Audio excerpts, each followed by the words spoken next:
garantir le lien avec le cheval, c'est pas ça qu'on garantit en équipe psy. Et en même temps, on ne peut jamais garantir le lien dans nos vies par rapport à n'importe qui. Mais en revanche, de nouveau, tu fais le lien. Mais toi, est-ce que ça te parle, ça raconte quelque chose de toi, voilà, cette distance?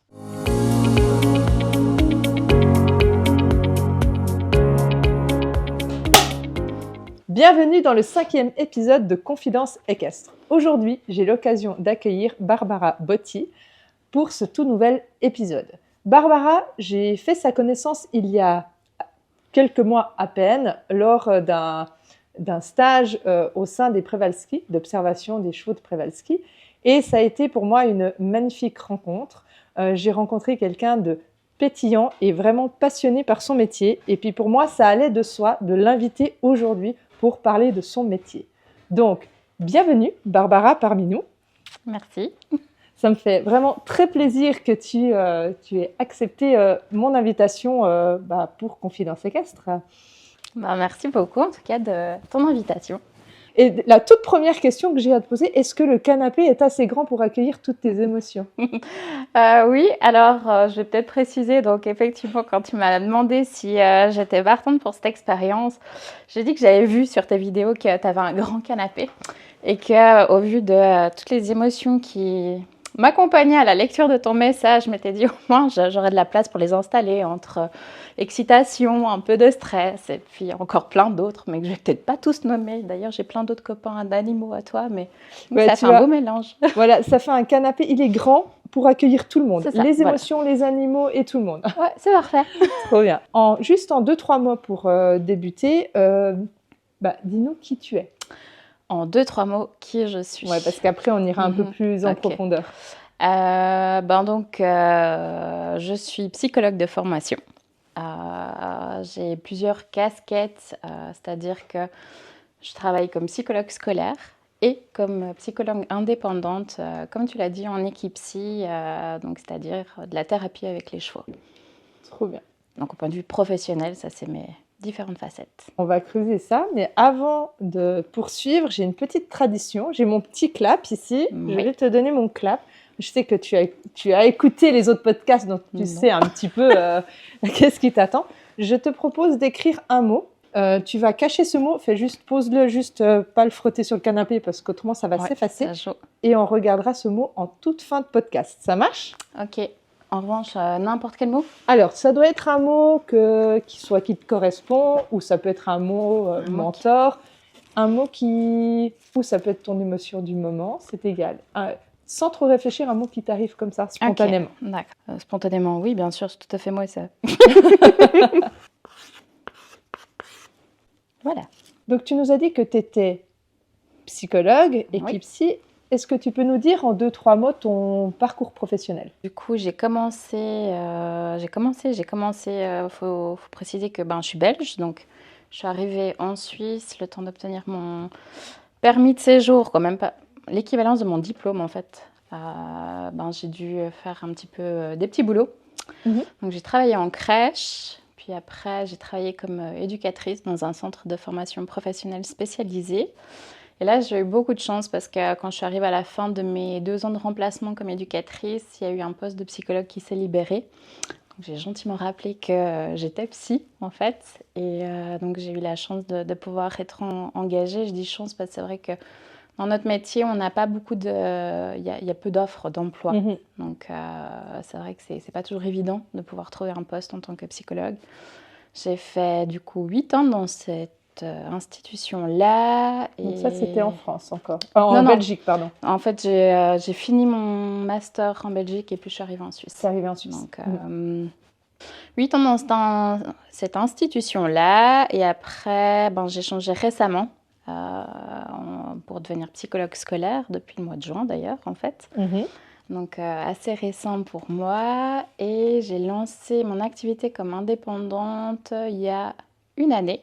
Maintenant, suite à 1 année de formation en équipe psy, en fait. Donc, une formation qui est proposée pour les psychologues, psychothérapeutes et psychiatres, qui est reconnue par la FSP. Donc, la FSP, c'est la Fédération suisse des psychologues.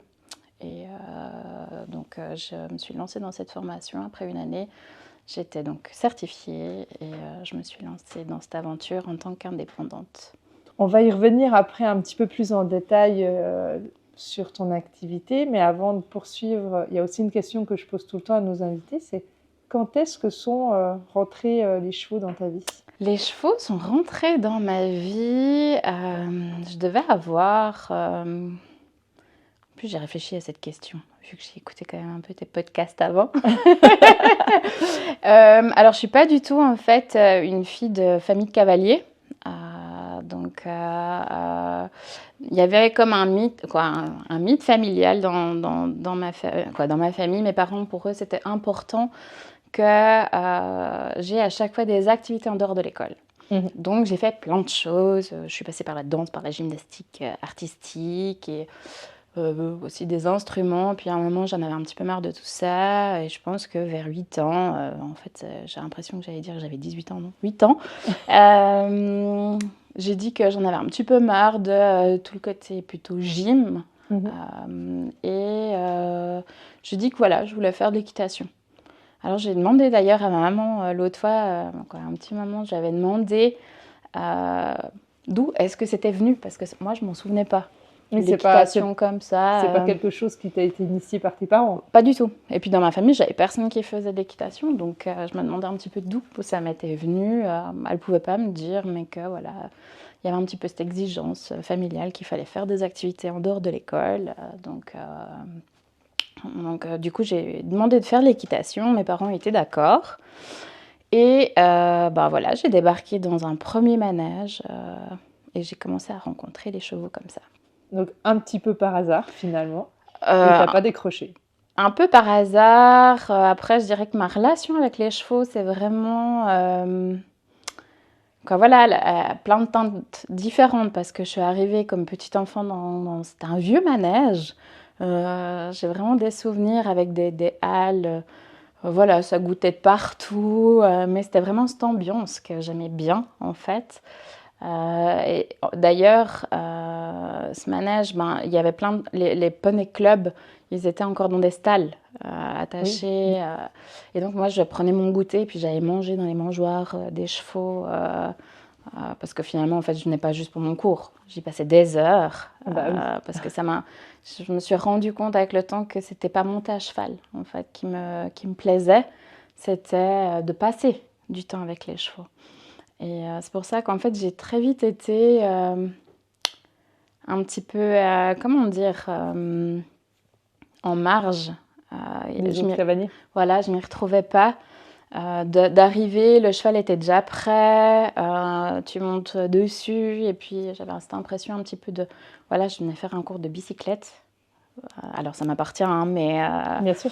Et puis, du coup, je m'y retrouvais pas. Et ce que j'aimais, en fait, c'était traîner dans cette écurie, aller brosser les chevaux dans leur box, faire les box, et plutôt créer ce lien avec les chevaux que de monter à cheval, en fait.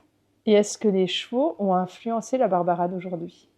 Alors, je pense qu'ils font partie de moi comme chaque chose qui a parcouru qui est venu colorer mon parcours. Après, il y a un moment où j'ai complètement quitté aussi le monde équestre parce que j'étais aussi un petit peu dégoûtée en fait de ce monde-là où mes parents ils n'avaient pas les moyens de me payer une pension pour un cheval.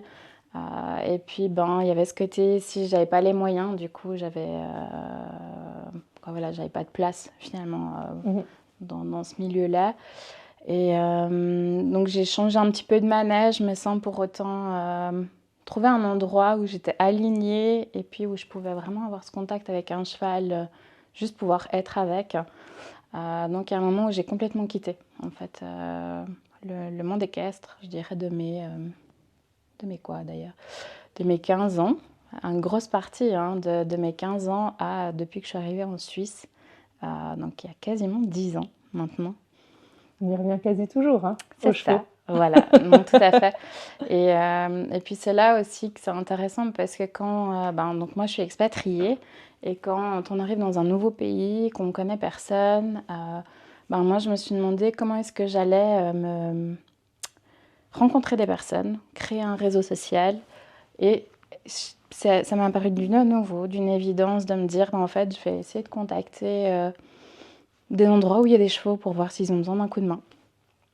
Et c'est comme ça, en fait, que j'ai commencé à recréer mon réseau social en Suisse. Donc en fait, le cheval t'a aidé à t'installer ici finalement.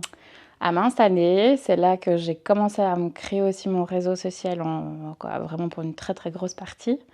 Ça y est, pour moi maintenant, ça a une telle place. C'est quelque chose qui me permet de m'ancrer, de me ressourcer. Donc, et en même temps, si je reviens à ta question où tu me disais est-ce que je serais la même aujourd'hui s'il n'y avait pas eu les chevaux, je trouve ça très intéressant comme question parce que même si j'ai quitté un moment le monde équestre, c'était justement par authenticité aussi, parce qu'il y avait quelque chose où ça ne me convenait pas et que à ce moment-là, je ne pouvais pas aller dans plein d'endroits différents non plus. Mes parents, n'étant pas non plus du monde équestre, et puis avec les moyens qu'on avait à l'époque, il y avait quelque chose où je préférais du coup renoncer que de ne pas être authentique et de ne pas m'y retrouver. Je trouve que c'est beau à 15 ans de savoir déjà les valeurs qu'on veut transmettre et surtout de ce qu'on veut mais ce qu'on veut pas. En fait. Et je trouve ça, déjà à 15 ans, je trouve ça très affirmé en fait. Oui, écoute, je crois que je vais apprendre pas mal de choses sur moi pendant ce podcast. On échange de rôle en fait. Ouais, c'est assez bizarre quand même pour une situation. Donc, tu as créé Equilog. Oui. Et du coup, j'aimerais bien que tu nous expliques qu'est-ce que c'est Equipsy. Et du coup, indirectement, Equilog. Oui. Alors, l'Equipsy, c'est une formation, je l'ai dit, pour les psychologues et psychothérapeutes, pour en fait faire de la cothérapie avec le cheval. J'aime pas utiliser le terme de médiation, parce que pour moi, dans mes séances, au lieu de réaliser mes séances dans mon cabinet, à l'intérieur, en fait, je sors du cadre, je vais dehors, et puis, parce que de toute façon, moi, j'ai pas de couvert, je suis dans les champs avec les chevaux, et c'est ce principe d'utiliser la sensibilité du cheval, le côté cheval miroir, et de pouvoir l'utiliser dans ses comportements, dans sa lecture, comme co-thérapeute, pour faire des hypothèses pour qu'est-ce qui se passe pour la personne. Ça ne veut pas dire que je suis une parfaite interprète du cheval, je n'aurais pas du tout la prétention de dire cela, mais ça me permet de pouvoir avoir une certaine indication sur quand je fais ma séance de thérapie avec le ou la consultante qui vient me voir. Je parle toujours beaucoup avec des images, c'est ma manière en fait de représenter les choses. En fait, on va toquer à des portes et le cheval il nous indique des portes. Et puis après, je fais des hypothèses. Je partage ou je partage pas parce que parfois, suivant si c'est la première séance, c'est aussi une question du métier. Il faut créer le lien thérapeutique, donc on ne va pas aller directement non plus sur le problème. L'important, c'est d'accueillir et puis de prendre soin aussi de la personne qui vient. Et donc, pour ça aussi, c'est de par notre métier aussi de psychologue qu'on prend soin de ça, sur quelle porte en fait on va aller toquer. Et de voir après, est-ce que ça s'ouvre ou ça s'ouvre pas. Peut-être que c'est pas le bon moment. Et peut-être que cette porte-là, elle s'ouvrira pas non plus. Mais ça, c'est OK, en fait, aussi. Et est-ce que, du coup, le fait que les gens sont avec les chevaux, parce que qu'on soit d'accord pour les gens qui nous écoutent, il y a des gens qui n'ont jamais eu affaire à des chevaux, qui viennent chez toi, mais est-ce que, du coup, ces gens-là, le cheval facilite, en fait, le fait de parler, justement, d'ouvrir ses portes? Est-ce que pour eux, le fait que le cheval soit là, il se libère plus facilement face à un animal? Je dirais que ce qui se passe, est-ce que ça facilite pour moi, je dirais un bout oui, parce que sinon, il y a comme une certaine alchimie aussi qui se passe entre... pour reprendre ta question, quelqu'un aussi, par exemple, qui ne connaît pas les chevaux ou qui a peur. J'ai aussi des personnes qui viennent et qui ont peur. Et puis, ça raconte quelque chose aussi de leur courage ou bien de comment est-ce qu'ils font face à leur peur dans leur vie. Et quand le cheval est là, surtout que moi je travaille, on rentre dans le troupeau, hein, là où moi je suis, donc c'est l'écurie où j'ai ma jument. C'est un troupeau de 12 chevaux, donc c'est quand même pas anodin non plus. Mais c'est aussi de voir comment est-ce qu'on peut négocier avec la personne. J'ai plusieurs entrées. Est-ce qu'on rentre là où il y a tous les chevaux? Ou bien est-ce qu'on rentre plutôt sur une autre entrée qui va être plus haut? De quoi a besoin la personne? Et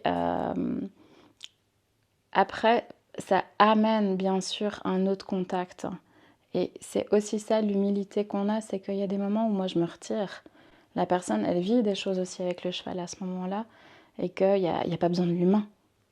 Ça leur appartient en fait. Ça leur appartient tout à fait. Après, c'est comment est-ce qu'après on retisse. Parce que pour moi, ce qui m'a parlé dans la formation d'équipe psy, si j'avais regardé pour faire équithérapeute ou bien équicoach, mais ce qui me manquait en fait, c'était le travail vraiment d'introspection. C'est-à-dire, ben voilà, ok, on prend un cheval, on fait un exercice, tu arrives à le faire, ok, très bien. Mais qu'est-ce que ça raconte de toi? Comment est-ce que tu as été rechercher ces ressources? Qu'est-ce que ça te fait ressentir comme sensation? Est-ce que tu peux te reconnecter à ça par rapport à un événement que tu as vécu? Ou bien quand, par exemple, voilà, tu donnes un exercice, parce qu'en équipe, il y a aussi des moments où tu proposes des exercices. Donc, par exemple, on va prendre un cheval, on va aller à un rond de longe. On va aller dans le rond de longe. Le cheval est en liberté. Le but de l'équipe, c'est que le cheval il puisse avoir sa liberté. C'est pas des exercices où tu vas mettre un licol et tu vas lui faire passer, faire des petits slaloms, des choses comme ça. Après, ben voilà, il va y avoir le moment de passer le licol. Qu'est-ce que ça représente pour la personne? Par exemple, une personne qui ne connaît pas, avoir un licol dans les mains, c'est quoi? Ça représente quoi?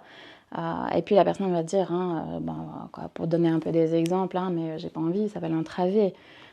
Et puis toi, qu'est-ce que ça raconte de tes valeurs à toi? Et puis là, en fait, on utilise ce qui se passe sur le moment même pour tisser entre ce qui est maintenant, ce qui a eu dans le passé, de ce que ça raconte de toi, et puis de quoi est-ce que tu aurais besoin du coup pour qu'on puisse passer à la suite. Et puis de pouvoir du coup construire comme ça avec le cheval. Oui, passer un licol, ça représente quoi? Mais en même temps, ça veut dire d'être aussi avec.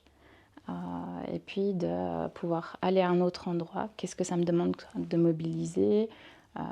Pour nous, les cavaliers, c'est tellement anodin. Rentrer dans un parc, passer un licol. Mais déjà, même quand on change d'écurie, qu'est-ce que nous, en tant que cavaliers, ça nous fait vivre? D'être face aussi à un cheval qu'on ne connaît pas. Et puis de prendre le temps de se connecter à ce qui se passe pour nous.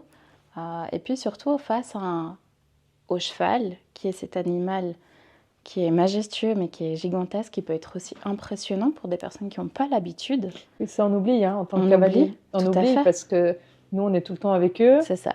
Et en fait, on oublie que c'est hyper grand, en fait. Et c'est hyper imposant.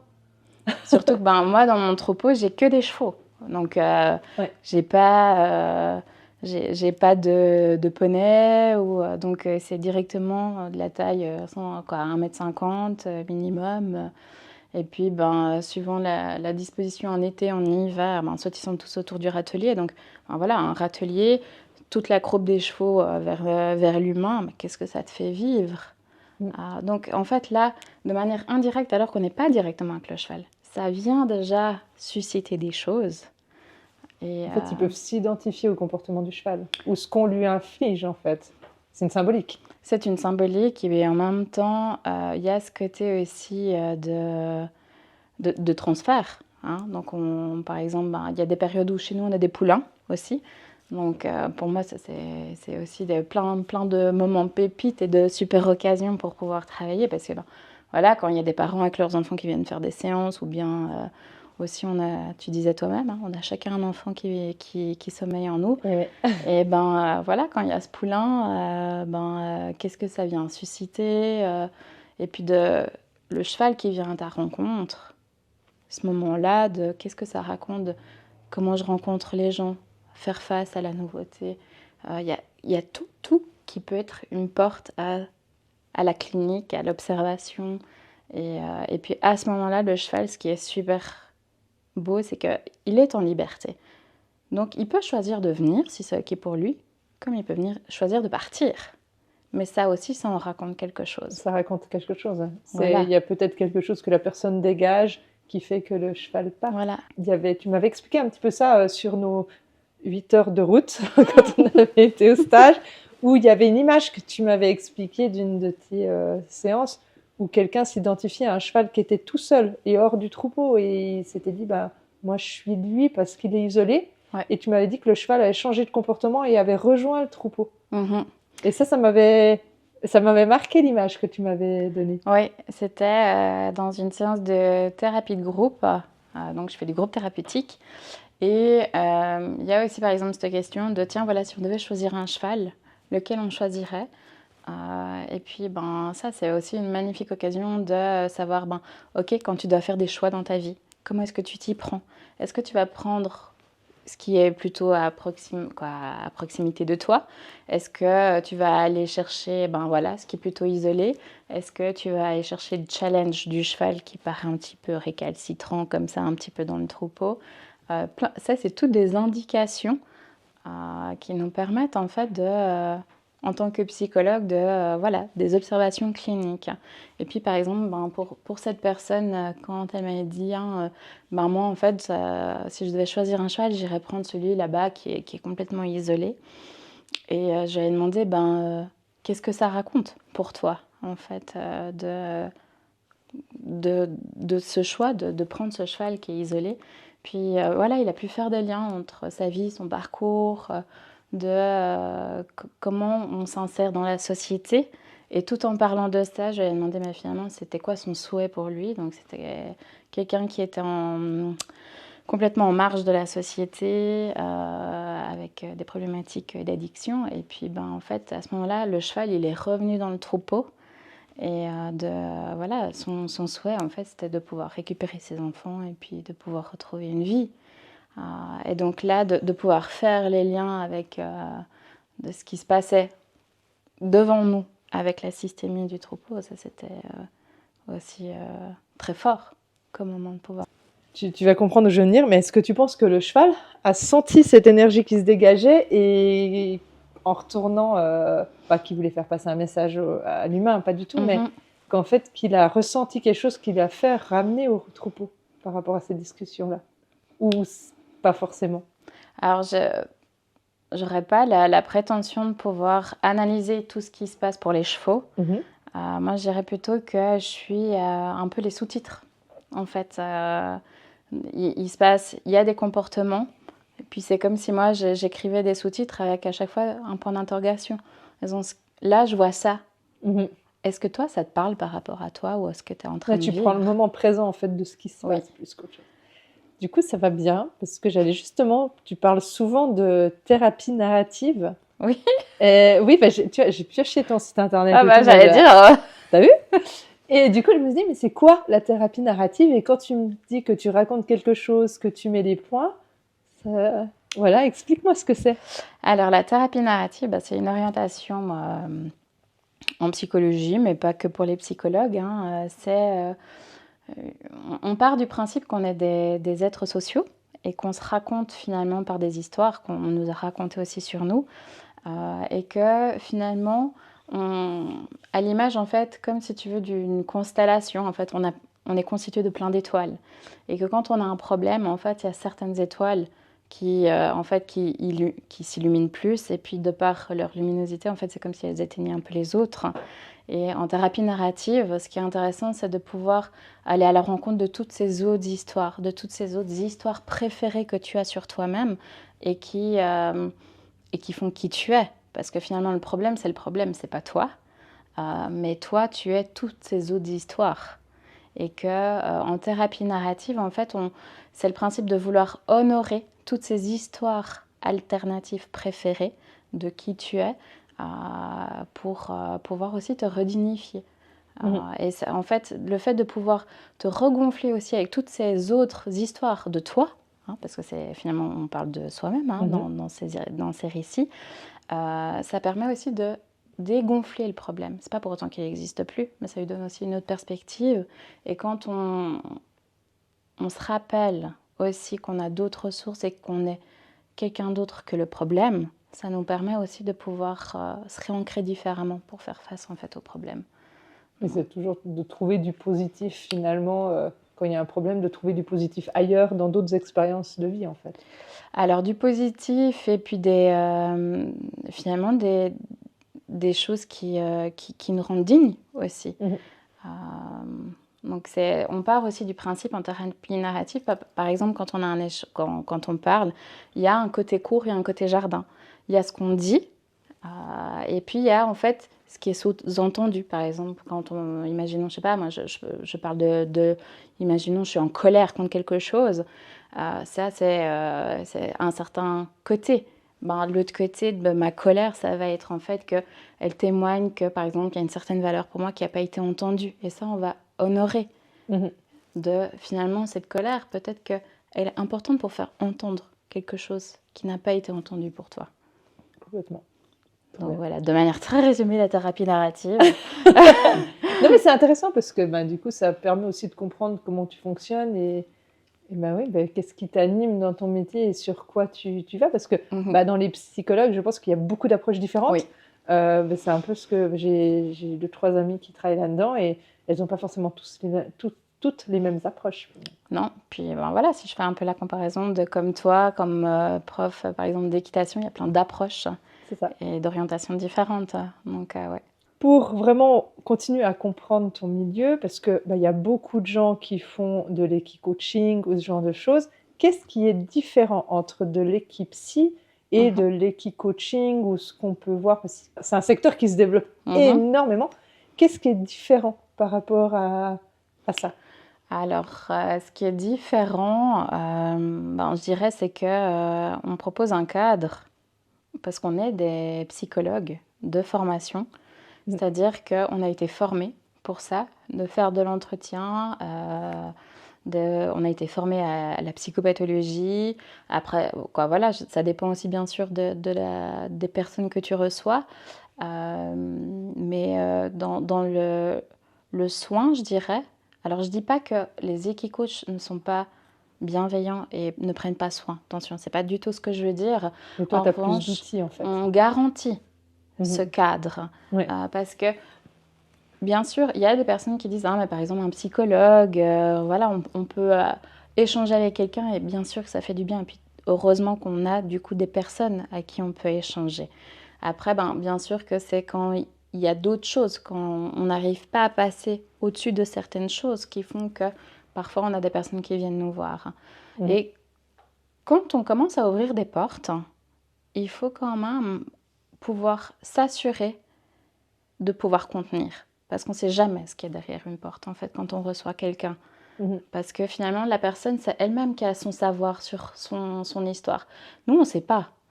On est juste là pour accompagner, en fait. On vient toquer à des portes et puis de voir, tiens, ça résonne pas. Est-ce que c'est le bon moment aussi? On ne s'engouffre pas dans n'importe quelle porte, suivant si on a la première séance, la deuxième, ou bien s'il reste 20 minutes. C'est toutes des choses. C'est pas anodin de se raconter et puis d'être prêt à faire face à soi-même, en fait. C'est pas anodin. Oui, et puis la formation du coup de psychologue va aussi permettre de moins être dépassé, d'avoir les outils derrière. Si tu ouvres une porte et que t'as une porte un peu compliquée à ouvrir, derrière, tu as les outils pour aider. Il y a les outils, puis il y a aussi le cadre. On est tenu, de par notre fonction au secret professionnel et confidentiel. Donc ça aussi. Donc je dirais, c'est aussi tout un... Ouais, c'est tout un espace aussi, comment dire, de sécuritaire qu'on garantit.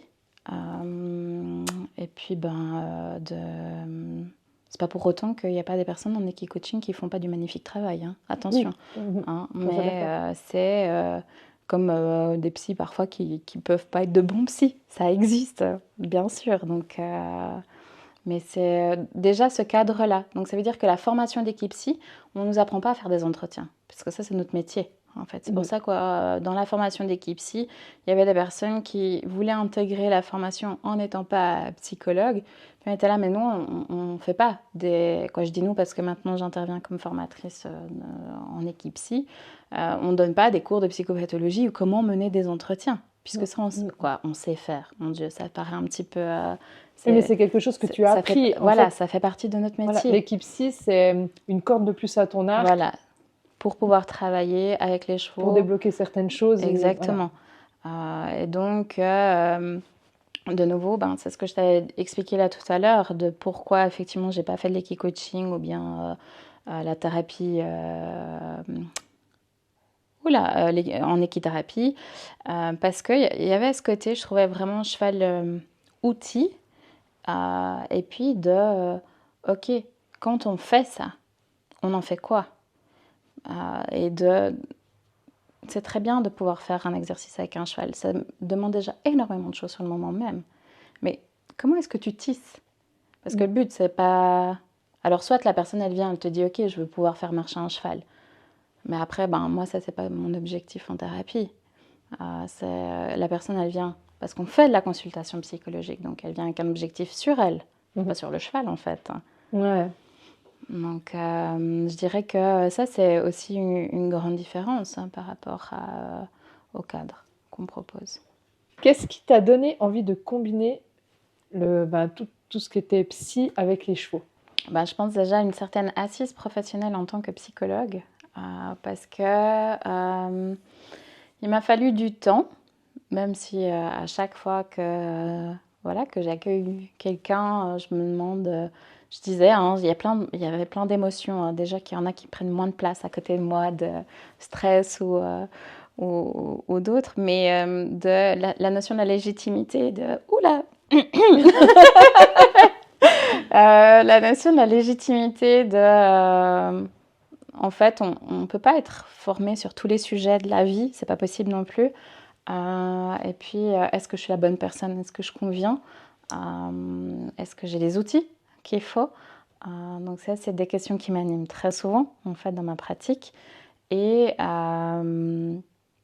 quand j'ai commencé à travailler comme psychologue, je me souviens toujours de ces premiers entretiens où j'étais face à la personne et je me disais « Mais là, je dois faire quoi? Je dois répondre quoi? Et comment aider? Comment est-ce que je fais pour être une bonne psy ou pas ?» Alors, je ne pourrais pas répondre si je suis une bonne psy aujourd'hui, j'espère. Et que je pense que j'aurais pas pu pratiquer avec les chevaux avant d'être plus confortable avec moi-même en tant que psychologue, parce que ça rajoute quand même quelque chose à devoir analyser, en fait. Parce que oui, on travaille avec les chevaux, mais c'est aussi la notion de la sécurité qu'il faut faire attention pour quand tu as quelqu'un. Quand tu es au milieu du troupeau avec 12 chevaux, comment est-ce que tu expliques c'est quoi la sécurité? Représenter la bulle pour la personne, alors que parfois tu as des personnes qui justement se mettent tout le temps en danger dans leur vie. Donc à ce moment-là, ça te demande aussi de la surveillance. La surveillance, beaucoup d'attention, et en même temps, il ne faut pas déresponsabiliser la personne non plus. Donc tout ça, c'est des choses auxquelles je vais être attentive. Et donc, je pense qu'il m'a fallu du temps pour pouvoir arriver à ce carrefour entre là, j'ai envie de pouvoir allier et la psychologie et le cheval. Parce que pour moi, c'est une réelle plus-value. Je me disais, moi, le cheval, quand je vais à l'écurie, c'est mon moment de ressources. Il se passe quelque chose de tellement quoi. D'ailleurs, c'est difficile de pouvoir trouver un mot, je trouve, pour pouvoir mettre sur ce que ça me permet de pouvoir évacuer, ressentir, ressourcer. Et que je m'étais dit, mais ça me semblait assez évident qu'à un moment, je voulais essayer de combiner ça. La question, c'était comment? Parce que faire pour faire, ça me convient absolument pas. Tu devais avoir une raison, en fait, pour vraiment te lancer. Alors, je ne sais pas si je dirais raison, mais on parlait de la notion d'être authentique, d'être aligné. Je dirais plutôt ça, en fait, d'avoir ce moment où professionnellement, Tu te sentais j'avais prête. intégré certaines choses qui me permettaient de pouvoir commencer un nouveau challenge et un nouveau projet professionnel également. Ouais. Et puis, tu avais besoin, toi, de savoir qui tu étais en tant que psychologue, si j'ai bien compris, avant d'ajouter cette corde à ton arc. Ouais, je pense, parce que ça, c'est peut-être, je pense, que ça fait partie de moi, que je suis quelqu'un peut-être un peu perfectionniste.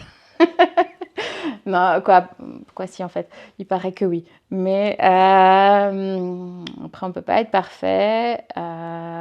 Mais en revanche, de me sentir suffisamment outillée pour pouvoir rajouter cette corde supplémentaire.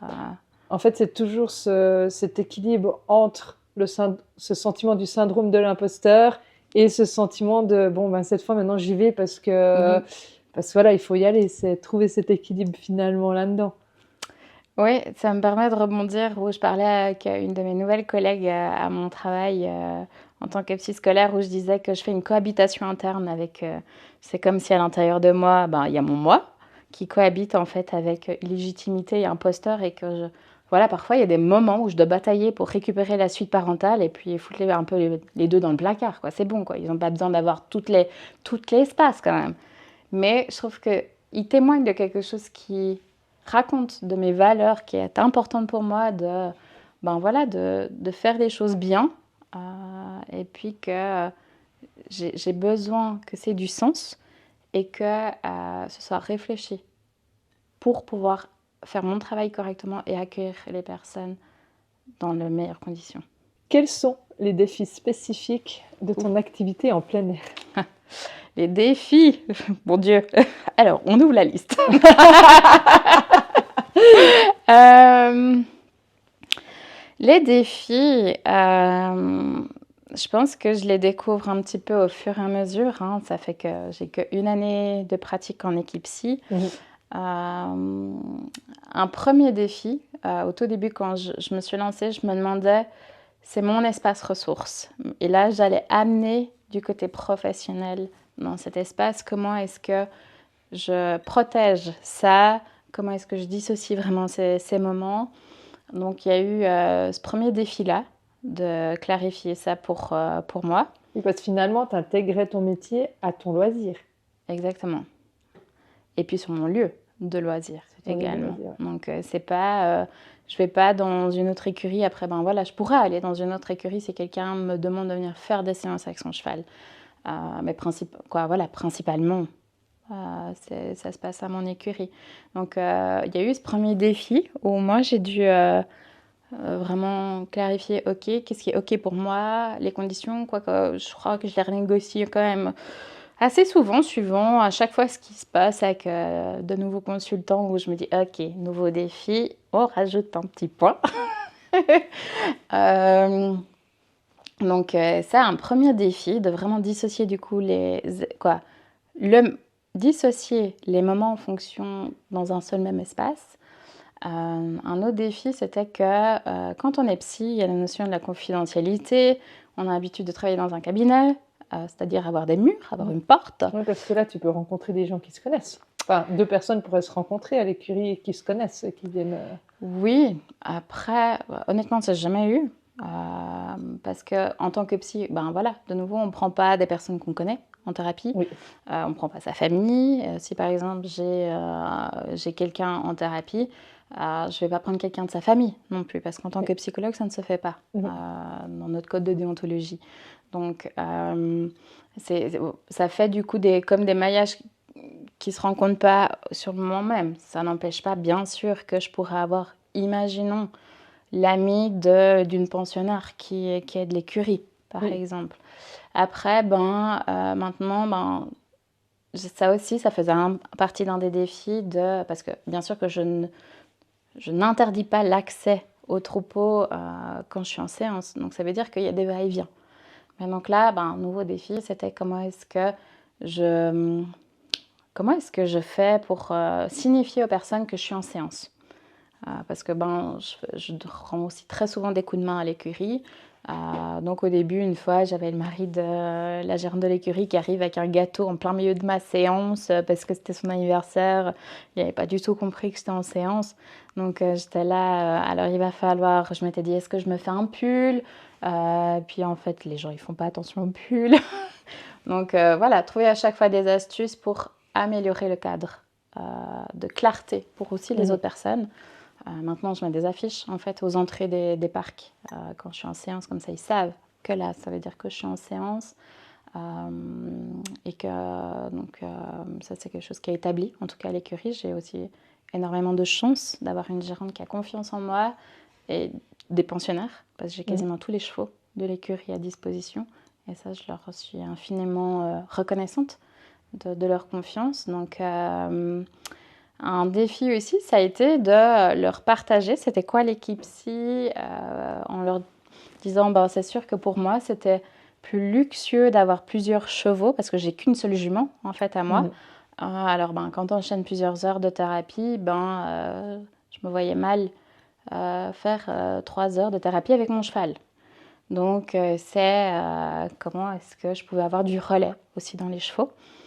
Donc ça, c'était un des défis également, de pouvoir expliquer, proposer une séance à chacune des propriétaires pour qu'ils puissent découvrir ce que c'était que l'équipe psy et à quoi serait amené leur cheval pendant la séance. Oui, et puis ça, c'est important que ce soit hyper clair pour les propriétaires. Voilà, tout à fait. Et tout avec toujours la transparence de aujourd'hui c'est ok, demain si c'est pas ok, et puis c'est tout à fait ok comme ça.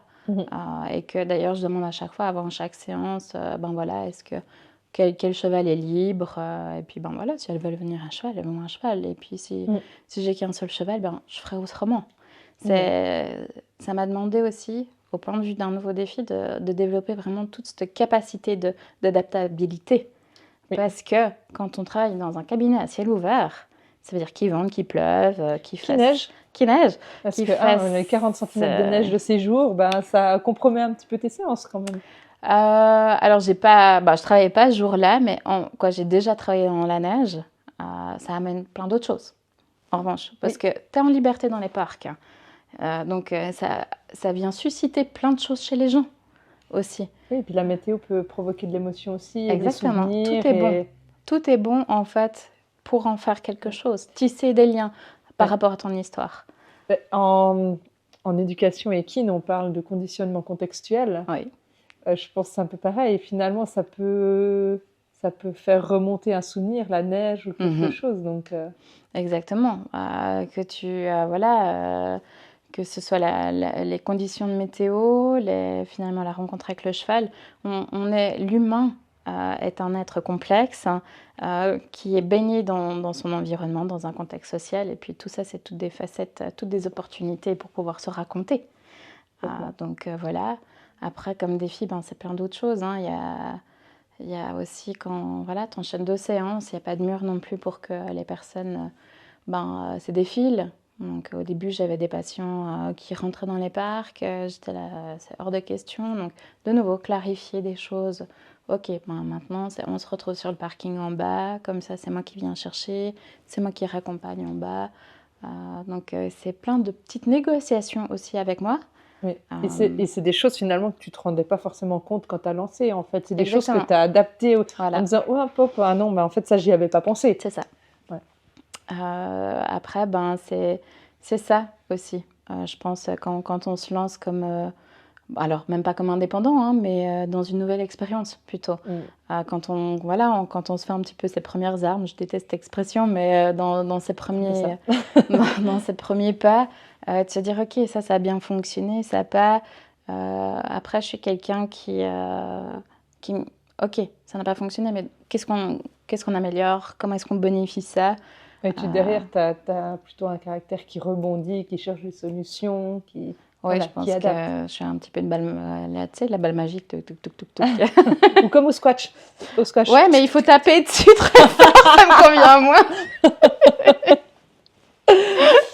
Qui fait appel à tes services? Quels sont les types de personnes? Tu as dit brièvement, mais qui fait appel à tes services?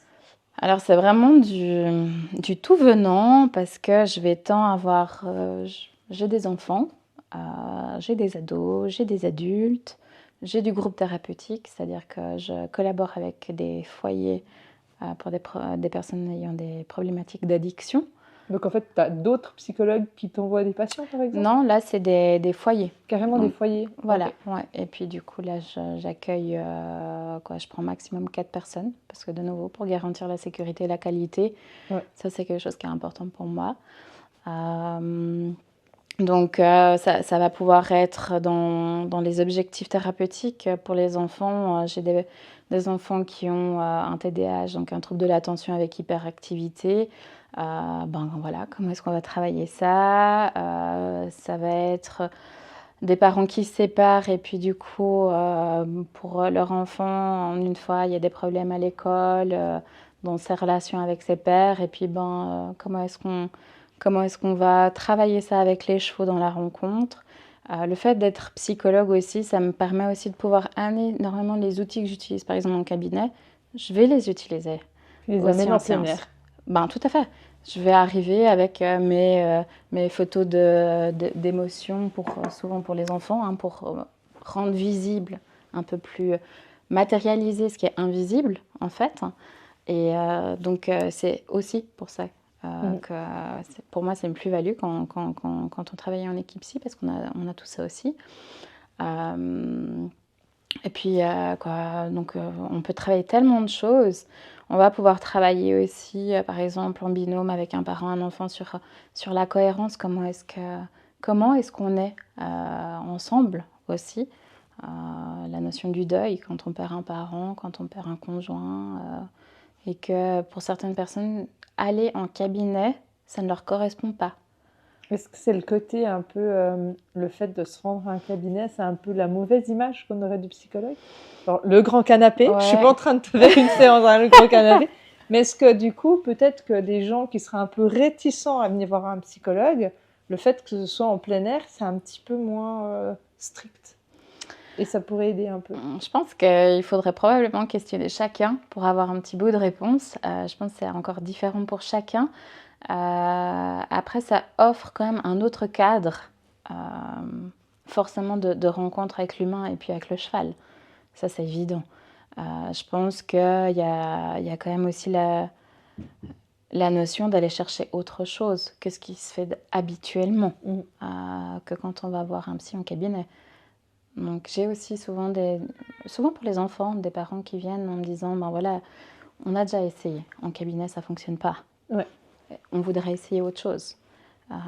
Ou bien que des personnes plutôt de geste sensibilité avec les chevaux, donc je me suis dit pourquoi pas. Bien sûr. Puis ça va être aussi très bien aussi quelqu'un qui est chef d'équipe, hein, et finalement de comment est-ce qu'on travaille les capacités de management.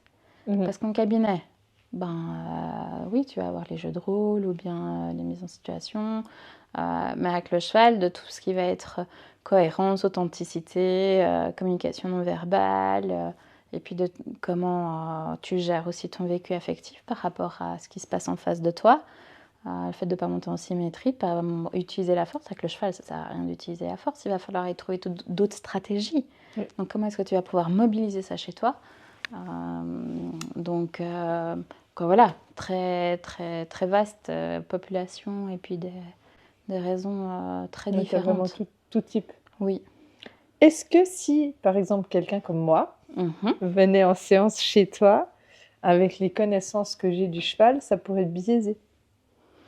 C'est une question que je me posais parce que je connais Ouais. la lecture du cheval, Mhm. je sais comment me déplacer pour potentiellement interagir sur lui, ou le côté, je connais pas mal des interactions trop. Est-ce que du coup, je me suis demandé si, en fait, tu arriverais à faire quelque chose de moi, en fait. C'est justement ultra intéressant de... est-ce que parce qu'on est expert dans un domaine, est-ce qu'on est totalement expert dans tout aussi et qu'on n'a aucune surprise dans un domaine, et que le fait de connaître les chevaux n'empêche rien la rencontre avec le cheval. Oui. Et puis je pense que comme par exemple, les psys, on est formés à la psychologie humaine. Mais ça n'empêche en rien qu'à chaque fois, c'est la rencontre avec un nouvel humain. Donc, par exemple, pour toi qui viendrais, déjà, toi, tu arriverais avec ton canapé interne, avec toutes tes émotions. Il est grand aussi, mon ouais, canapé. C'est ça, hein, rassure-moi. Il est grand. Voilà, ok, quand tu arrives là, déjà, c'est quelle émotion qui t'accompagne, comment c'est pour toi d'être là. Quand aussi, justement, quand on est cavalière, qu'on a plein d'expériences, qu'est-ce que ça raconte de toi de faire ce pas-là? Comment est-ce que pendant ce moment qu'on échange, tout ça, en fait, je le fais en présence des chevaux. Oui. Et donc, à ce moment-là, ça me permet aussi de voir est-ce que les chevaux réagissent pas? Est-ce qu'ils viennent nous voir? Ils viennent pas nous voir? Ils viennent pas nous voir de tiens, il y a quand même une certaine distance qui reste avec les chevaux. Comme ça, quand il y a quelque chose de nouveau, est-ce que ça te parle d'avoir besoin de pouvoir choisir de venir ou d'aller vers? Et hop, tu vas toquer à des portes, tu vois si ça réagit ou pas. Et puis que même si on connaît très bien les chevaux, il se passe toujours quelque chose avec les chevaux. Ouais, c'est ça qui est intéressant. Voilà. Est-ce que tu as déjà eu le cas avec un patient où, je ne sais pas, par rapport à ce qu'il dégageait justement, soit les chevaux montraient agressivité, c'est fort comme nom, je ne vais pas dire de l'agressivité, mais vraiment de l'inconfort avec un humain et où tu te dis, ouf, il y a vraiment quelque chose de fort qui se dégage et les chevaux, clairement, ils font genre, non, là, parce qu'on sait maintenant avec aussi des recherches scientifiques qui ressentent la peur, qu'il y a tout ce qui est cohérence cardiaque, si je me parle. Oui, c'est ça, comme ça qu'on dit, où ils arrivent à ressentir tous les battements de cœur, ils arrivent à reconnaître les mimiques faciales de l'humain, et en fait, que l'humain est tellement en détresse ou en souffrance, ou dégage tellement quelque chose de fort, qu'en fait, les chevaux, ils font « je peux pas ». Est-ce que tu as déjà rencontré quelque chose comme ça? Alors, j'ai déjà rencontré ça, puis je pense qu'il n'y a même pas besoin de mes patients. Moi, ça m'est déjà arrivé que quand j'arrive à l'écurie et que j'ai ma petite valise de ma journée qui est trop remplie, que je n'ai pas déposée devant les fils, mon cheval me rappelle gentiment d'aller déposer mes bagages devant les fils. En tout cas, ça, elle ne se gêne pas pour me le rappeler. Après, en séance, c'est déjà arrivé que du coup, des chevaux partent. On ne veuille pas rester avec. Et c'est aussi à ce moment-là de métacommuniquer sur qu'est-ce qui se passe et c'est comment pour la personne à ce moment-là. Qu'est-ce qu'elle ressent, entre guillemets, que le cheval ne veut pas l'interaction, en fait. Voilà, parce que c'est ça aussi l'équipsie, c'est la liberté pour le cheval de ne pas venir. Mais qu'est-ce que ça nous fait vivre? Parce que ça n'impose rien pour le cheval. Exactement. Et du coup, à ce moment-là, qu'est-ce que ça nous fait vivre? Parce que garantir le lien avec le cheval, c'est pas ça qu'on garantit en équipsie. Et en même temps, on ne peut jamais garantir le lien dans nos vies par rapport à n'importe qui. Mais en revanche, de nouveau, tu fais le lien. Mais toi, est-ce que ça te parle? Ça raconte quelque chose de toi? Voilà, cette distance. Oui, parce que finalement, dans le cheval, il y a quelque chose de très pur et très vrai. On dit qu'il vit dans l'instant présent. Donc, contrairement à une interaction humaine où la personne, elle peut analyser « Ah oui, t'es pas bien aujourd'hui parce qu'il s'est passé ça, blablabla ». Le cheval, il va, même pour ce genre de choses, il va vivre dans l'instant présent. Et oui, c'est action-réaction. C'est action-réaction. Donc, finalement… j'ai envie d'être là, je suis pas là. On peut clairement pas leur mentir sur notre état émotionnel. C'est exactement ça. Après, j'ai eu aussi une fois, avec un groupe, un cheval qui venait chercher comme ça pour pincer. Et le fait de métacommuniquer en disant, je ne sais pas ce qui se passe au point de vue de l'énergie, mais en tout cas, le cheval, il montre des signes d'inconfort. Après, de nouveau, je dis, je n'ai pas l'assurance de pouvoir dire tel comportement, ça veut dire ça. Oui, mais je ne suis pas Google Traduction du cheval. C'est pas ton rôle d'expliquer pourquoi le cheval a ça, mais par contre, tu peux savoir qu'il y a quelque chose qui se passe dans l'humain qui interfère sur le cheval. Voilà. Et que à ce moment-là, les personnes qui étaient là, et puis elles m'ont dit non, il n'y a rien. Moi-même, je sentais qu'il y avait beaucoup de tension à ce moment-là dans le groupe. Mais le fait d'avoir métacommuniqué, donc métacommuniquer, c'est communiquer sur la communication je ne sais pas ce qui se passe entre vous, mais en tout cas, le cheval, il montre des signes de tension. d'inconfort. Et là, le cheval, il s'est détendu, il a mâchouillé. Le fait de nommer ça, De mettre des mots. de mettre des On, mots. on en a discuté avec 2-3 de nos intervenants. Juste de mettre des mots sur des... Ben, on a parlé de la peur avec Marie-Claude.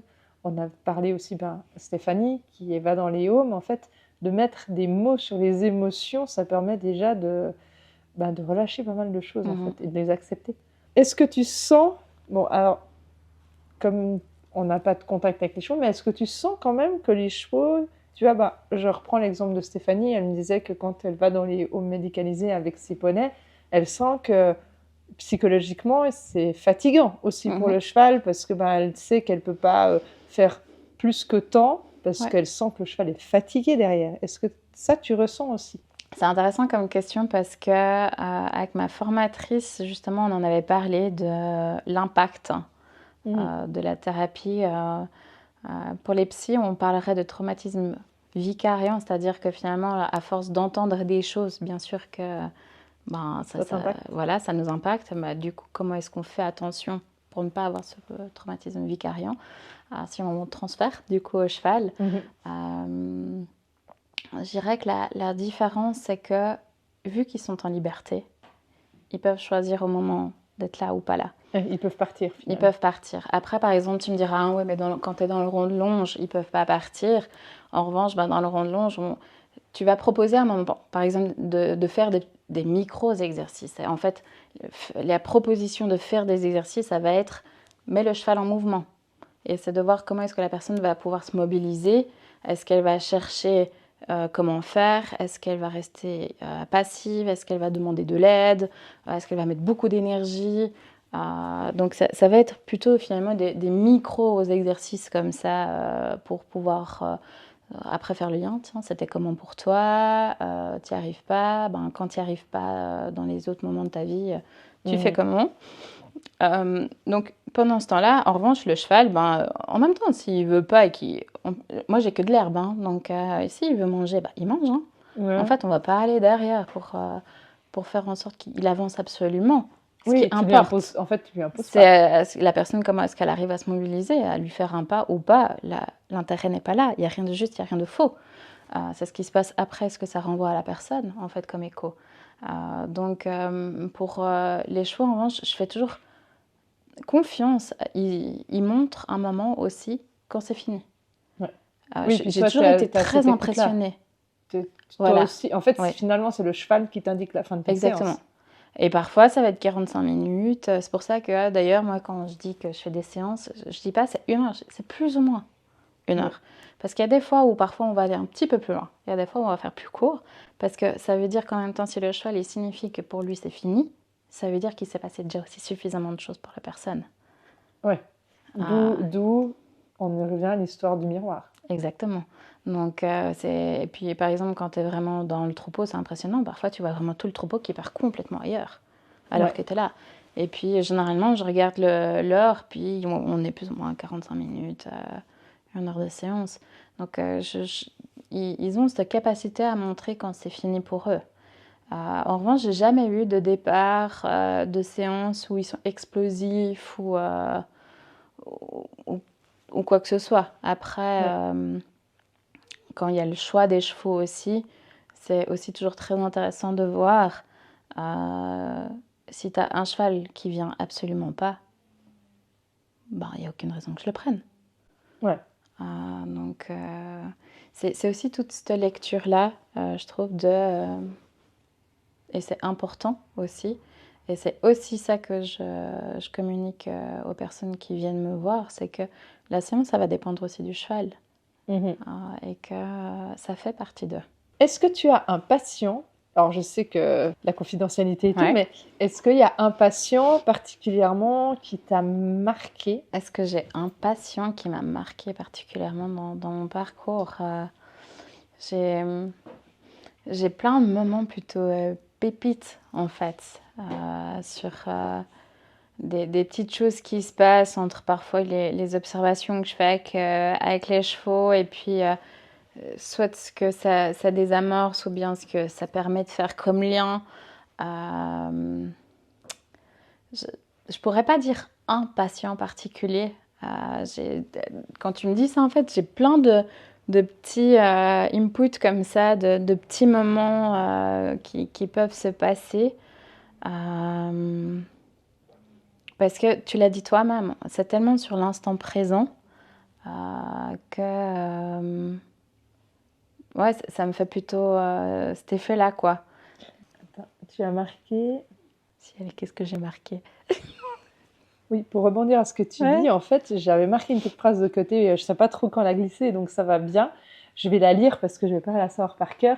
Chaque rencontre est une occasion d'apprendre et de grandir tant sur le plan professionnel que personnel. Ça résume bien ça finalement. Ouais, ça résume assez bien, ouais. Parce que chaque séance me permet aussi de me questionner sur qui je suis. Parce que c'est une question d'une rencontre avec les chevaux, mais c'est aussi humain-humain, humain avec cheval. C'est aussi l'humilité de se dire, ben voilà, moi je suis que Barbara, et puis je suis que la personne que je suis sur le jour même aussi. Et que les personnes que j'accompagne, ils me font bien sûr évoluer en tant que psy et aussi en tant que personne. Donc, Donc c'est comme un petit mur en fait. Chaque personne, c'est une petite brique. Comme tu mhm. dis, c'est plein de petites pépites. Donc là, c'est tes petites briques qui sont en train de te construire finalement. Oui, et puis bah, ce que ça m'éveille comme souvenir, c'était plutôt mais dans un autre cadre de travail, hein, quand j'étais en institution. Avant de partir, ou bien même je me souviens aussi avant, clôturer un suivi, je suis toujours aussi très remerciante pour les suivis. Parce que quand on fait des suivis, alors, c'est pas moi d'être la thérapeute sans échange. Donc, en narrative, justement, il y a aussi ce côté d'être impliqué Mhm. et de partager. Alors, bien sûr, je ne vais pas partager des choses sur toute ma vie personnelle, mais quand il y a des choses qui me touchent, de pouvoir avoir l'humilité, l'authenticité de dire, mais ça me touche, en fait, ce que j'entends et ce que tu Ouais. me dis. T'es pas juste en train d'écouter. Exactement. Donc, il y a ce côté d'entièreté, je pense, et ce qui fait que probablement aussi je suis passionnée.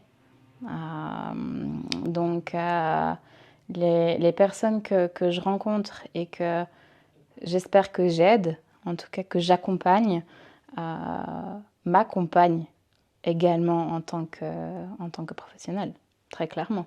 Je te propose un tout petit quiz. Alors ça va. Tu dois juste choisir entre les deux mots. C'est juste pour soit pour affirmer ce que tu as déjà dit, parce que certains tu en as déjà un petit peu Ok, répondu, mais aussi pour apprendre un tout petit peu plus à te connaître. ouais, Donc je te donne chaque fois deux mots et tu me dis celui qui te correspond le mieux. ok. Donc ton métier, gagne-pain ou passion? Bon, passion, quoi. Tu préfères être en intérieur ou en extérieur? Alors, quand il y a beaucoup de vent et beaucoup de pluie, j'avoue que le fait de pouvoir travailler dehors, quoi, si je dois jouer juste à ton jeu, je dois dire dehors, alors Ouais. d'accord. Non, tu peux expliquer.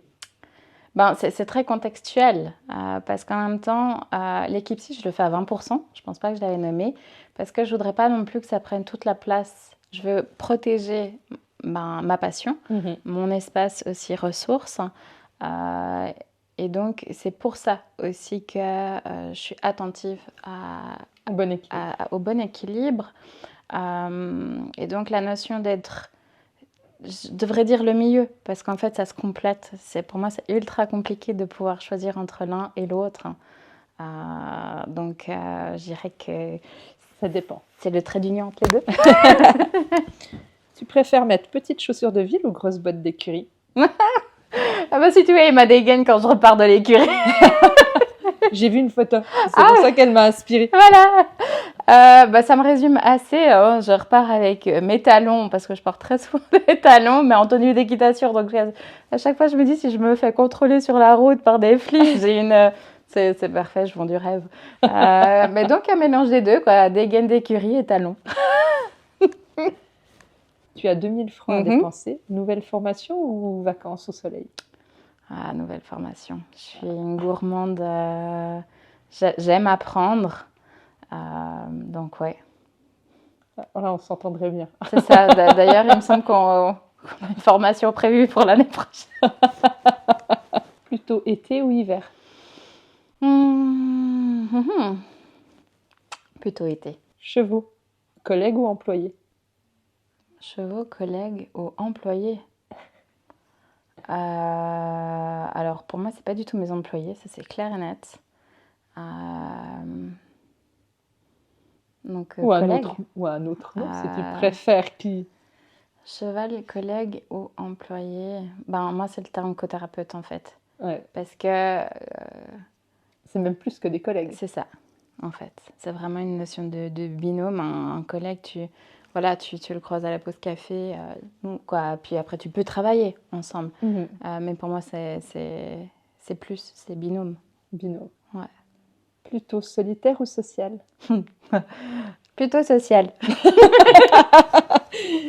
C'est pour ça qu'on n'a pas arrêté de parler durant C'est ça, les 8 heures de oui. route, en fait. Laetitia, elle ne devrait plus en pouvoir. C'est pour ça qu'elle nous a demandé d'y retourner. C'est ça. C'est ça. Est-ce que l'équipe Psy a changé Barbara? Oh oui. Oui, oui. Je pense que quand on fait des formations, bon, parce que j'ai commencé par la formation, hein, ça vient re-questionner chez toi ce que tu faisais avant, ce que tu as envie de faire, qui tu es, mais qui tu as envie d'être. Donc très clairement, ça m'a fait évoluer. Et puis, ben voilà, la formation que j'ai eue en équipe psy, c'était une certaine proposition, un plat avec certaines saveurs que moi j'ai mis à ma sauce aussi. Donc ça aussi, je l'ai fait évoluer et puis c'est de ma patte, je dirais maintenant. Ce qui répond peut-être à ta question au début, que tu disais la différence entre l'équipe psy et Equilogue. Equilogue, c'est mon cabinet à ciel ouvert et puis ça c'est mes couleurs à moi. Il y a une phrase que j'ai lue aussi. Je dis, j'ai tout fouillé, moi, je fouille tout. Mais tu mets pas grand-chose, donc tu m'as bien... Tu m'as Je t'ai pas facilité la Ah, vie. non, Hein. pas du tout. Mais il y a une phrase que j'ai envie de lire, que tu as mis une fois, et je trouve que ça reflète bien ton état d'esprit aussi. Tu peux interagir, enfin, tu peux, comment dire, réagir à cette phrase-là. Tu peux rester couché pour poursuivre ton rêve ou te lever pour le réaliser. Oui, oui. C'est assez moi. J'ai tendance à être un peu hyperactive d'ailleurs, donc plutôt lève tôt pour faire plein de choses.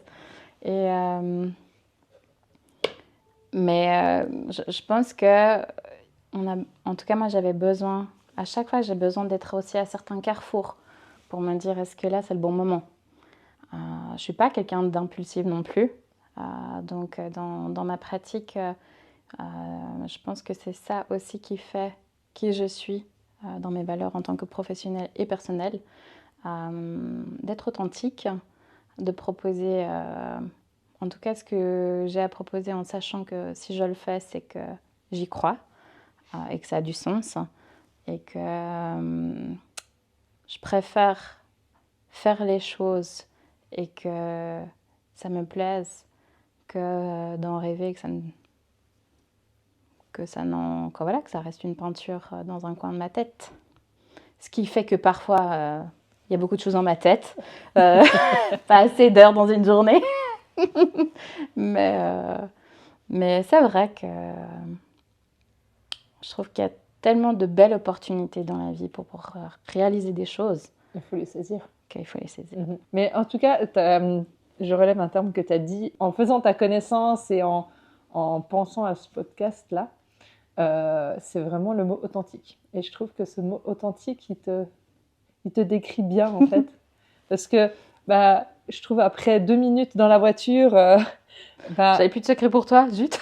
Non, pas plus de secret pour moi, mais en fait, on arrive directement à cerner qui tu es, et oui, tu assumes pleinement qui tu es, je trouve ça c'était cool. Je vais terminer par... alors, sauf si tu as quelque chose à rajouter sur l'équipe psy, ton activité et tout.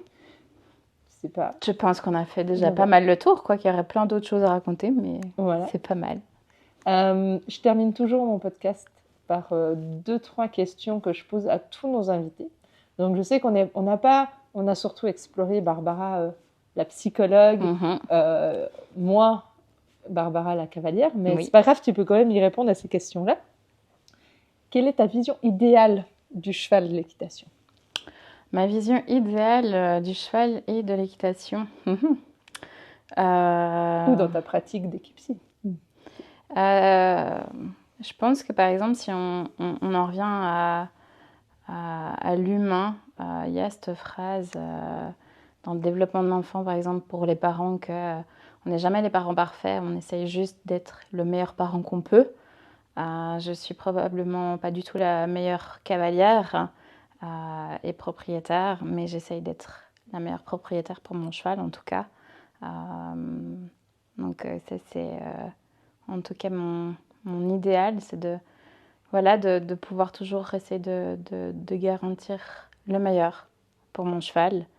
En tout cas, voilà, dans ma relation que j'ai avec. Et puis, comme cavalière, c'est toujours mais c'est cavalière et moi, c'est toujours aussi avoir ce pas de recul pour apprendre. En même temps, plus on apprend, plus on sait qu'on ne sait rien. Ça, c'est un problème, souvent. Voilà. Mais je trouve que... Et puis, apprendre, ça veut dire qu'on s'entoure de personnes, on s'enrichit d'autres personnes, et ensemble, on est toujours plus intelligent. Donc, c'est ce principe d'intelligence collective. Je trouve que ça nous fait... En tout cas, moi, ça me fait énormément avancer comme cavalière. C'est sûr que je ne suis pas du tout la meilleure cavalière du monde, et je ne le serai jamais, puis c'est absolument pas la prétention que j'ai envie. En revanche, avoir une harmonie dans ma relation avec mon cheval, c'est ça qui est important pour moi avec mon cheval. Et comme tu disais, bien plus important que de monter finalement. Voilà, après ça n'empêche pas que j'ai du plaisir à monter mon cheval, mais parce que j'ai la relation avec. Monter un cheval, pour monter un cheval, en vacances, aller faire une balade à cheval sur un cheval que je connais pas, j'ai pas de plaisir. Il doit y avoir quelque chose. C'est ça, la relation, en fait. Comment vois-tu l'équitation, le milieu équestre en 2050? Parce que, ouais, je la pose parce que c'est un peu dans la bouche de tous les cavaliers et de tous les professionnels dans le milieu. D'ailleurs, ça me permet de rebondir un petit peu là-dessus par rapport à comment tu vis par rapport à toutes ces problématiques qu'on a autour des chevaux, sur le côté qu'on est un petit peu sous les projecteurs. Est-ce que toi, tu le vis?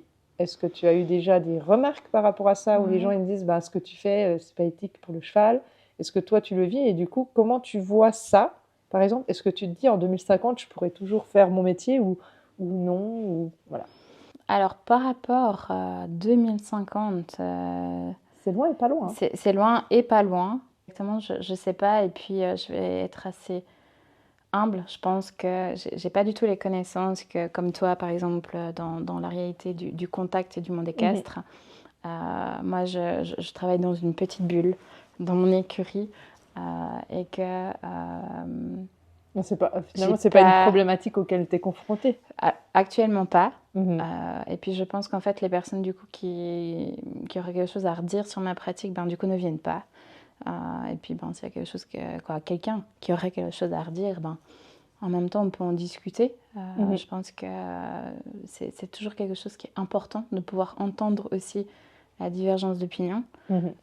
Et que si quelqu'un a questionné ma pratique, ou c'est que ça vient susciter quelque chose, et que s'il y a quelque chose à améliorer, à en reprendre, moi je suis toujours preneuse. La discussion peut amener à du très positif. Voilà, et que, mais toujours dans le sens que pour une discussion, voilà, il faut qu'il y ait un échange. Si tu avais 3 vœux à faire, donc ça peut être pour toi, pour ton cheval, pour ton activité, quels sont ces 3 vœux? Donc 3 vœux, 3 souhaits, quoi, en gros. Ouais, tu as une lampe de génie. Tu as un génie qui apparaît. Ok, cher génie. Cher génie. Je pense que le vœu que je ferais par rapport à moi-même, c'est de... On parlait là tout à l'heure de la notion de l'équilibre. Quand on a envie de faire plein de choses, il faut aussi être attentif à soi, avoir de la disponibilité pour soi, pour en avoir pour les autres. Et puis du coup de ne pas me perdre dans tous les projets que j'ai. Donc je demanderais à ce génie de ouais, de me rappeler de prendre aussi soin de moi Mhm. pour trouver cet équilibre et quoi, voilà, oui, parce qu'en même temps, j'ai envie de. En ce moment, je suis dans ce fameux. Voilà, j'arrive à plein de carrefours avec plein de nouvelles envies, avec des nouveaux projets également. Donc, je lui demanderais de me rappeler ouais, de prendre soin de moi de temps en temps. C'est Donc, bien ça. Et je trouve bien que parce que souvent les vœux, on les fait pour les autres ou pour plein d'autres choses. C'est chouette que tu le fasses pour toi. bah, je le fais pour moi parce qu'en même temps, si on ne prend pas soin de soi, on ne peut pas prendre soin des autres Mm, aussi. c'est vrai. Donc, ça, c'est quelque chose qu'on apprend aussi, je trouve. Sinon, ben, bien sûr que vœu, c'est. Voilà, si on pouvait assurer voilà, que les personnes qu'on aime puissent avoir la santé, que tout se passe bien pour eux, ben ça c'est sûr Mhm. que je le ferai. Et puis, j'aurais envie de dire de pouvoir continuer à être optimiste dans la rencontre avec les autres, ouais, avec optimiste en fait. Donc, je t'invite à prendre ton clap si le chat Donc, n'a pas effacé. Et j'aimerais bien que tu nous montres le mot que tu as mis. le mot que j'ai mis, voilà. T'arrives à lire? Ouais, créativité. Créativité. Tu peux bien le montrer à la caméra. Voilà. Là. Je dois expliquer. Ouais, t'expliques pourquoi Faut tout créativité. expliquer. Ah bah oui. Elle a mis ce mot-là, mais tant c'est pis. ça, voilà. Rendez-vous au Mais- prochain mais- épisode pour savoir. Mhm. Je serais obligée de revenir. Oui, Tu vois, c'est j'ai tout obligé de compris. Créativité, je pense que c'est finalement il y a quelque chose de plus très créatif quand je me suis dit que je l'ai écrit parce que c'est une facette que je mets souvent de moi en avant. Je pense que créativité fait vraiment partie de moi, que ce soit dans le fait ouais, de proposer des outils quand je suis en thérapie ou même moi en fait. Je suis à l'écurie parfois. Je peux un petit peu inspecteur, pas gadget, mais MacGyver, réparer des trucs un peu avec n'importe quoi. Et, euh, et puis en même temps de pouvoir créer des jeux, par exemple. Ça aussi, je m'étais dit, si je trouvais pas de boulot comme si, j'allais créer des jeux pour les anniversaires des enfants ou ouvrir une friterie parce que je suis belge. Non, mais enfin, je pense que ça me permet de pouvoir faire le lien avec ce que tu disais, cette capacité que je peux avoir de rebondir. Et pour pouvoir rebondir, je pense qu'il faut pouvoir être créatif. Ouais. Et donc, je pense que créativité, ça, c'est une amie d'enfance qui m'accompagne depuis très longtemps. Et que, voilà. Donc, et je me lasse pas qu'elle soit là. Et je la remercie d'ailleurs de faire partie de ma vie. Trop bien. Voilà. J'adore. Du coup, c'est toi qui vas clapper la fin de ce podcast. Hein. Tu dois écraser créativité? Non. Non, t'as pas besoin de...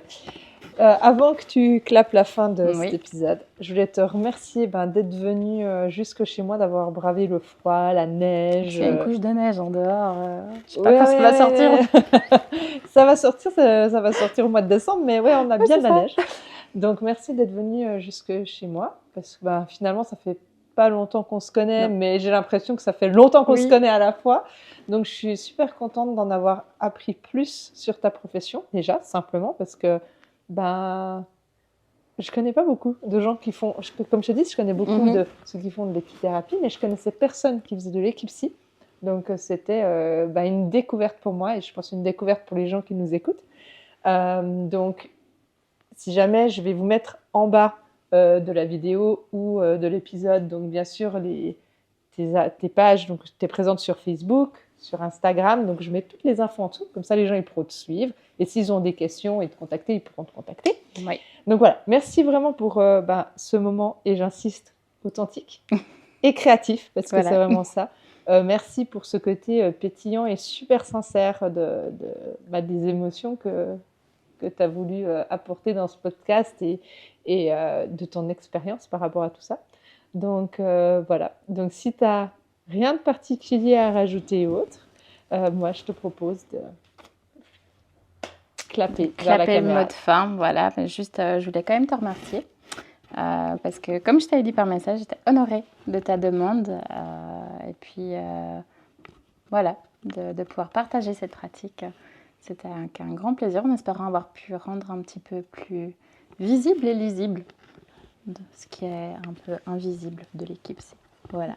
Trop bien. Merci beaucoup à toi. Merci à vous. Ce podcast vous a plu? Alors mettez 5 étoiles ou un like selon votre plateforme d'écoute. Laissez un commentaire pour partager vos impressions ou pour en savoir plus sur nos invités ou sur mon podcast.